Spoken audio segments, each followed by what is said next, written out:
What's up, guys? This is Jesse DeRozier with Hydrilla Gorilla Guide Service here in Lake Guntersville.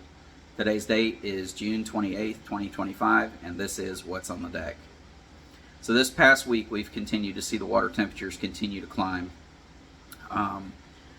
We've had really sunny days as of late with some high temperatures, and the water temps continue to jump up, and it has definitely made the bite a little bit tougher overall.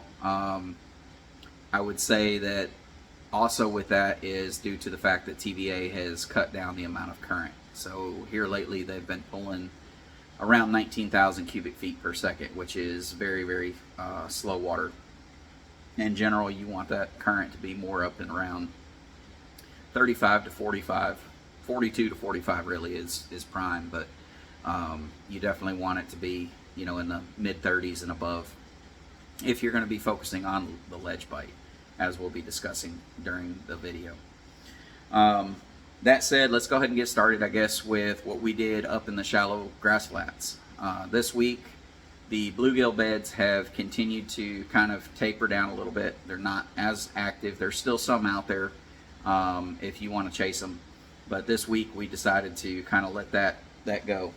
As a result, instead of going directly to these shallow areas where the bluegill beds are, we more so fished kind of adjacent areas where the bass are now leaving some of those beds that have shut down and just fishing the grass flats.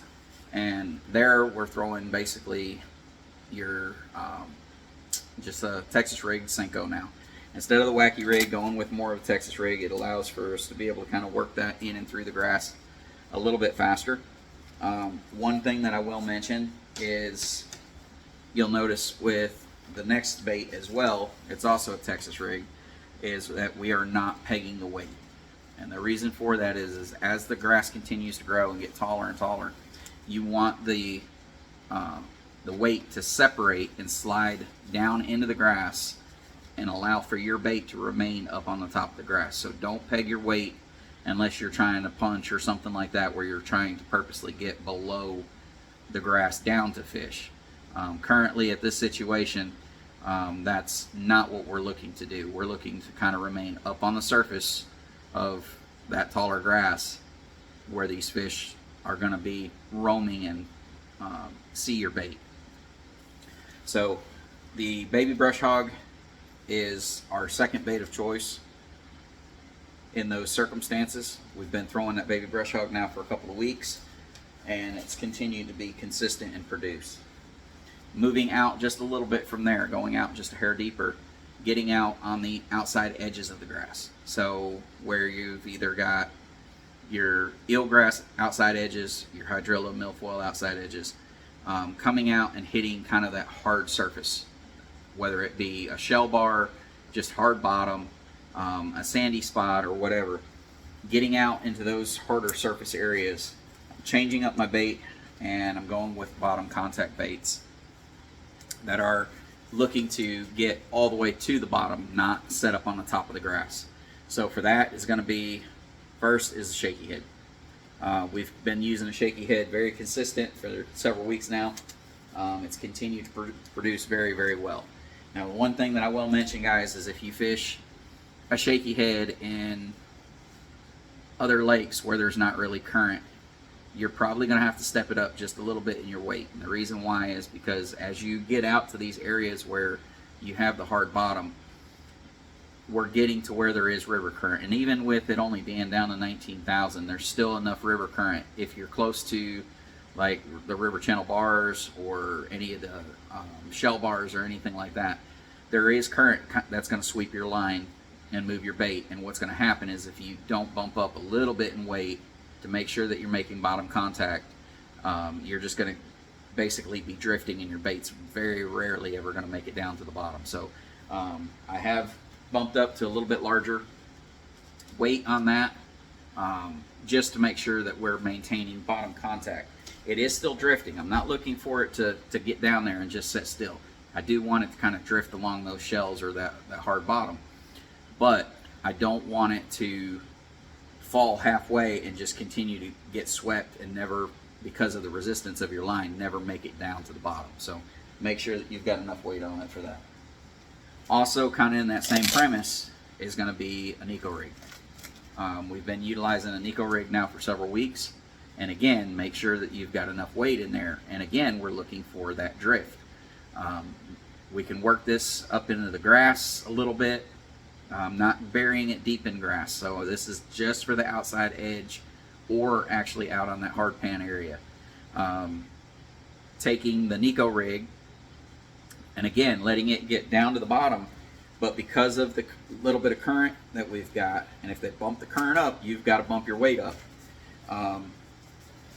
Getting it to fall to the bottom, you're going to catch a little resistance on your line, and it's just going to basically move your bait down along the shells. Each time you bump that bait and you break that bottom contact, that current's going to move your bait a little bit. So be prepared to kind of follow it with your rod as your bait continues to drift. Next in that lineup of kind of bottom contact but drifting is going to be the drop shot. Here, I really do like the Elastec. The worm that I'm using here is actually, it's the Z-Man Long Shots is what it's called. It's about a 6.5 inch worm, something like that. And I've been using it for a number of years now. I really do like the action off of it. You can nose hook it. You can do like a #1 EWG style hook, and it'll still continue to float horizontal.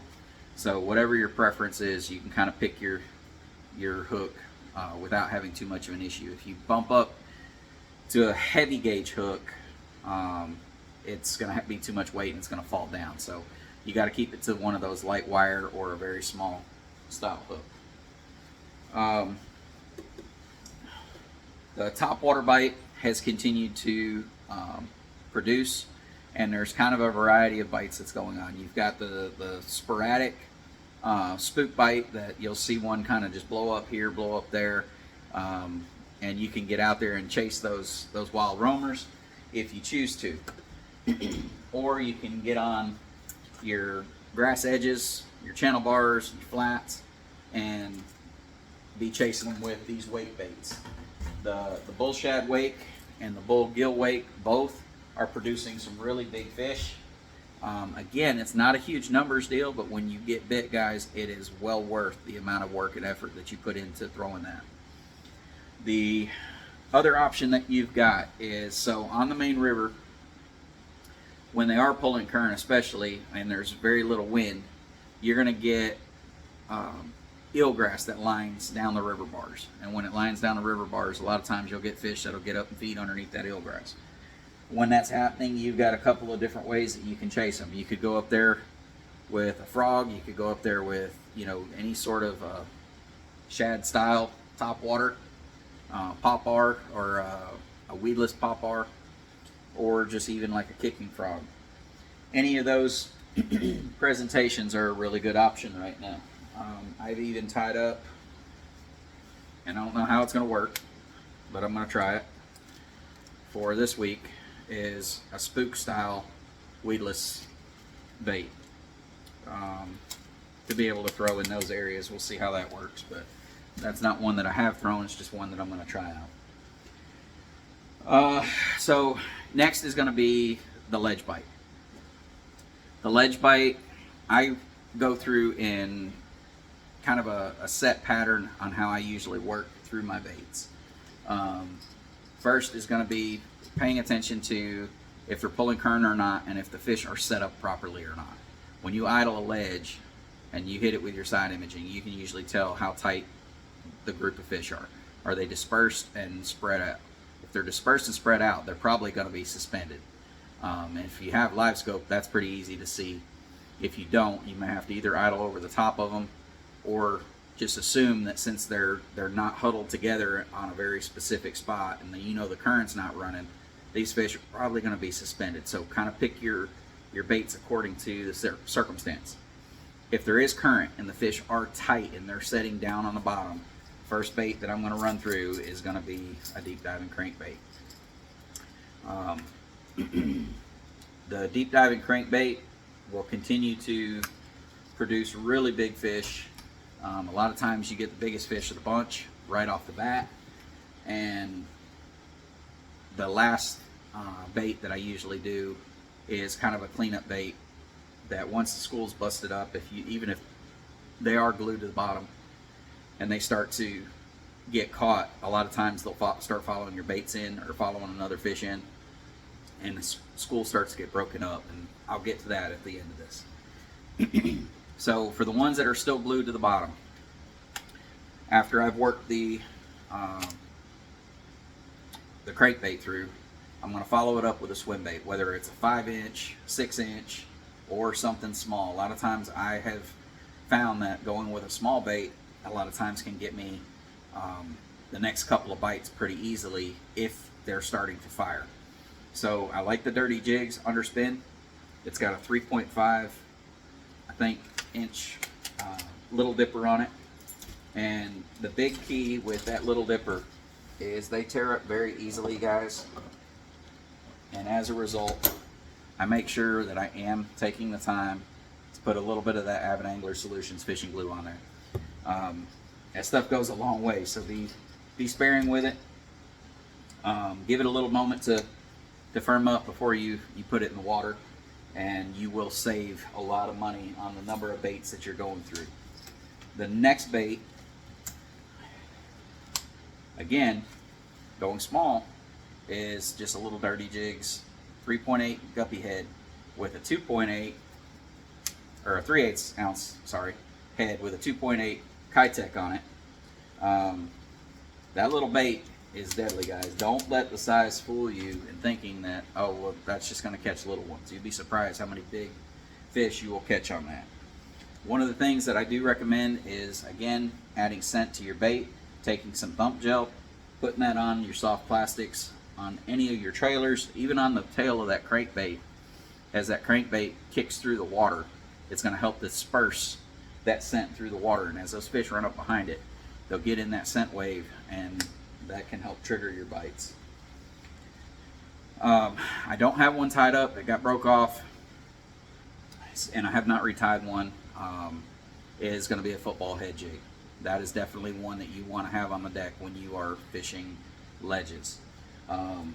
Next is going to be your big worms, your old monster style worms, the ribbon tails. I throw a couple different colors. If I'm in the shallows, guys, I like something more natural. It gets a little bit more light. They can kind of see it a little bit better. To me, this represents the way it swims in the water is a lamprey eel. And if you've ever seen one in person, that Green Pumpkin Magic is a really good imitator of that. Looks very natural, and so I like that up in the shallower water. As I get out a little bit deeper, there's less light penetration down through that water, and you need it to silhouette a little bit more. So as I'm getting out, say into that 15, 18, 20, 25 foot of water, I'm going to be bumping to a darker color bait. And there is no better colors on the TVA than something in that purple, plum, or red coloration. So plum apple, red bug, June bug, any of those colors are dynamite options out on the TVA, out in that little bit deeper water. So I keep a couple colors rigged up, and I'll cycle through those based on kind of the ledge conditions and how deep that I'm fishing. Some of the little shallower ledges, again, I'm going to be working, they have kind of smaller areas, I guess would be a good way to put it, so they don't have these big expanses of hard shell bar, in which case there's going to be a lot of grass with a little hard spot. There I'm going to be using that, either the big worm or a smaller presentation, and I may pick up that little baby brush hog in that circumstance. I've been using the peanut butter and jelly, the PB&J, recently, just because it's got kind of both of those colors in the mix. So whether I'm shallow or deep, I'll just spin whichever color to the top that I really want those fish more so looking at. As we get to the fish that are suspended, the ones that are dispersed all over the place and they're kind of up in the water column and all over. To be able to kind of pull those to your bait, a fast moving bait does really, really well. And for that is the hair jig. The hair jig, I typically throw either a 1/2 ounce or a 5/8 unless the current's really ripping, in which case I may bump it up to a 3/4. But in that 35 to 45, I like that 1/2 ounce weight. You're going to throw it out, let it get all the way to the bottom. You're going to reel, very quickly 3, 4, 5 times, depending on how high the fish are up suspended off the bottom. If you have a form of live scope or live sonar, and you can look ahead and say, okay, well, they're 4 foot up off the bottom. Well, you can throw that out there, watch your bait go down, and reel it to where you're coming just up above the tops of those fish, and let it pendulum back down before it makes contact on the bottom and you do it again. So the number of reel turns is key to, once you figure out, if you don't have live scope, if you figure out, okay, I've thrown it out there and I've reeled it 4 times back every single time, didn't get hit, and I reeled it 5 times and then 6 times. Well, on 6 times, when I finally got my bite, repeat it and see if that's the water column that those fish are in. You may find out that there's a specific water column that those fish are relating to, and the number of reel turns will get you to that water column. So pay attention to, how many reel turns you're putting on a hair jig as you are working it. I don't have one out this week. The Flutter Spoon, I didn't end up using it this week, so I don't have it on the deck, but that is, again, something to keep in rotation for those fish that are suspended. And as I was mentioning a minute ago, is that cleanup bait. For me, if you're looking for that last one big fish to come out of a school, the big Flutter Spoon is definitely the way to go to be able to get that. So before I leave that school, I'm definitely going to be ripping a big, probably an 8-inch Flutter Spoon through there. If you're not experienced with Flutter Spoon, start with a small one, kind of build some confidence in it. You can start with a 3, 4, or 5-inch. It is a technique that can wear you out very quickly, as can the hair jig. Get those real quick cranks or the deep crankbait. Some of these techniques out on these ledges will fatigue you very quickly, so you'll have to build a stamina to it. Once you've been doing it for a long time, it's not a big deal to go out there and rip an 8-inch Flutter Spoon around, for 10 minutes to finish up on a spot before moving to the next one. So last but not least is I am transitioning now to more of my night trip guide trips. That's what's going to be coming up in July for me. I've got a few daytime that I will be running, but the vast majority are going to be nighttime trips from here on out. And then as I get into August, my boat is going to need some repair. I've got a trolling motor issue I've got to get in and get my trolling motor repaired. I've got a small crack in my gel coat as well that I've got to get taken care of. Once those are taken care of, I'll be back at it. Hopefully as of September 1st, I'll be back putting these videos out and everything going forward. So just so you guys are aware, I'm going to be not having a whole lot of information for daytime trips. So in the comments, let me know if nighttime information is something that would be of interest to you for Guntersville.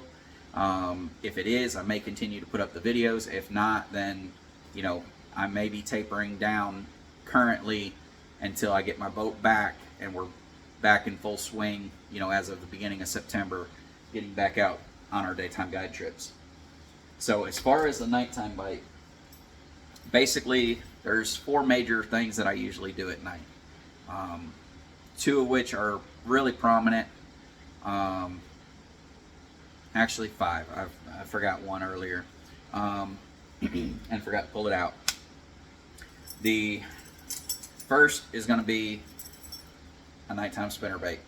Big Colorado blade, dark colored skirt, something with black and chartreuse, black and red, black and blue. Honestly, I don't really care. As long as it's got some black in it to help silhouette.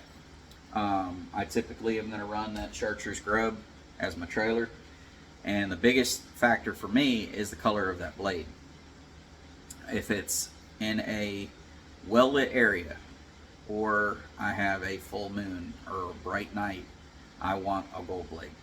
I want that flash coming off of it.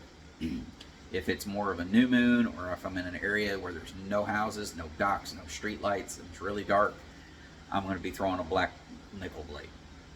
And the reason for that is, again, when I'm in those areas where there's light, I want some of that flash coming off of it. Otherwise, I just want that bait to silhouette. So, same premise for the colorations on the next bait, which is a chatterbait. So, again, black and blue, black and red, I don't care. An issue is the blade color, whether it's a black blade or a gold blade. I don't typically use silver at all at night. I know that some guys do. It's not something that I have any confidence in. I'm not to say that it doesn't work, because I know some guys that do throw it. It's just, you know, I'm going to throw what I'm comfortable with, what I have had produced for me for many, many years. Next is a swim jig. Now, out here on Guntersville at night, because of the amount of eelgrass, some of these baits like this can be very difficult because of them constantly wadding up into eelgrass if you're in an area that is just covered with eelgrass. What I would say is pay attention to what direction the wind's been blowing for the night, or the daytime, I'm sorry, during the day. Has it been coming out of the east and blowing to the west side of the lake? Well, if that's the case, then you want to fish the east side. If it's going the opposite and blowing it to the east all day, well, then fish the west side of the lake. If it's not been blowing at all, this is where your swim jig and the next two baits are going to come into play. You're going to have to make adjustments because of the eelgrass just being dispersed everywhere. It's going to be very, very difficult to fish. So the swim jig is more like your four-wheel drive. You can pull it through stuff that you can't obviously pull a spinnerbait through or the chatterbait through. And so at night, it's easier to kind of throw around. In that case, I'm going to throw it with like a Rage Craw trailer or Menace Grub or something that's got, you know, some pretty good kick to it, so that you are having vibration coming off of it just like you would one of those blades. The next two baits is going to be, again, the old monster worm. I'm going to go with like a black and blue, a plum, red bug, something in that dark color on a silhouette, or a football head jig. So if I'm out deeper, those two baits would definitely be the two that I'm going to go with. If I'm up in the shallows around a bunch of eelgrass, I'm going to be throwing the swim jig. If I'm in an area where the grass is clean and I'm up and around those, you know, 6 foot or less, 7 foot or less, that's where my spinnerbait and my chatterbait are going to come into play. But that's basically it for this week, guys. I hope this information helps you out going forward, and hope to see you guys out there. Just make sure, again, don't forget about adding a little bit of scent to your bait. It will help you guys even at night.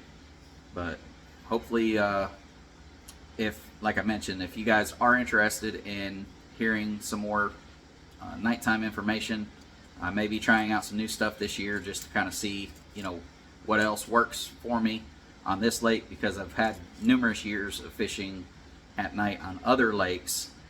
This one, I've only been here now for a couple of years at night, so willing to do a little bit of experimentation if you guys are interested in it. But just let me know in the comments if you are.